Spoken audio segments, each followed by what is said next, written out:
La clinique de ce jeudi 6 mars 2025 au FIAD Cameroun, dont le thème central était les 3 facettes de la réussite, a débuté par l'hymne national et le credo FIAD, exécuté par les coachs Mélène Donfac, Caroline Ngabomba et l'ambassadeur Monique Mbomé. Au Cameroun, berceau de nos ancêtres, je m'engage à aider chacun de mes amis to feel his own potential and how knowing him.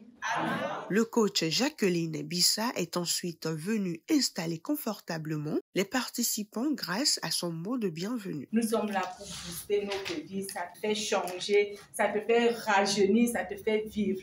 Donc mettons en pratique tout ce qu'on apprend ici. Je vous décrète une excellente et agréable soirée. Dans une joie et un sentiment de gratitude qu'elle ne pouvait retenir, l'ambassadeur Angèle Mayatou est ensuite venue dire pourquoi elle aime le FIAD. Le FIAD, ça m'a galvanisé, ça a boosté mon moi.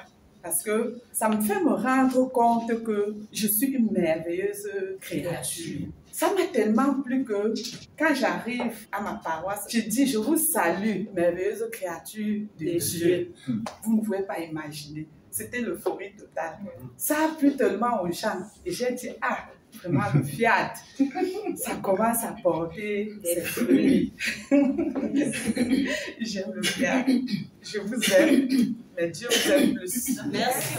La seule exhortation de la séance faite par le coach Antoine Fomo était un témoignage personnel au travers duquel l'orateur invitait ses auditeurs à expérimenter 21 jours de programmation pour voir leur vie se transformer davantage. J'ai décidé que je vais faire 21 jours de programmation et je le fais au moins 3 fois par jour. Et qu'est-ce qui s'est passé pendant ce temps? Je me suis rendu compte que les inutilités sur lesquelles je m'accrochais me dégoûtent, mais je me sens léger, serein dans toutes les situations. Et je constate que même quand mon ventre était petit, le volume diminue. Je deviens leste, donc je nous exhorte. Essayez 21 jours de programmation. Quand vous allez commencer à un certain niveau, vous allez sentir que c'est difficile, mais ne lâchez pas. Continuez jusqu'à la fin.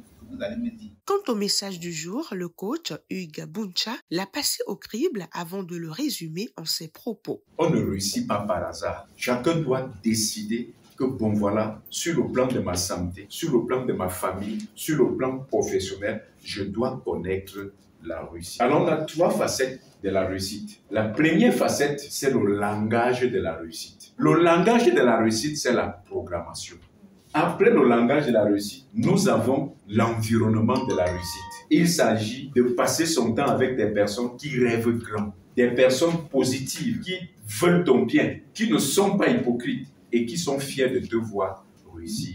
Et la 3e facette de la réussite, c'est l'attitude de la réussite. Si on cherche quelqu'un qui est toujours nerveux, c'est toi. Quelqu'un qui n'est pas professionnel, qui est toujours en train de trouver des excuses pour fuir, c'est toi. Mais quand même, tu veux réussir. Pas possible. Pour finir, les participants ont répondu favorablement à l'appel à la générosité du coach Gisèle avant de programmer intensément avec le coach Nkomo Nkomo. Les autres ont confiance en moi, les autres sont fiers de moi, les autres m'aiment, les autres ont confiance en moi, les autres sont fiers de moi, les autres m'aiment, les autres ont confiance en moi, les autres sont fiers de moi, les autres m'aiment, les autres ont confiance en moi.